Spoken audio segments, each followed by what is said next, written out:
Why are 26,000 Californians scrambling to evacuate? A relentless wildfire is burning through Northern California. Firefighters are battling against time and heat as a massive wildfire spreads across Northern California. With extreme temperatures soaring, over 26,000 residents have been forced to evacuate.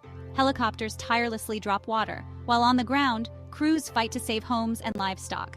The blaze erupted near Lake Oroville, fanned by gusty winds that also threaten the nation's tallest dam. Governor Gavin Newsom has activated the State Operations Center, bringing federal funding and mutual aid to combat this crisis.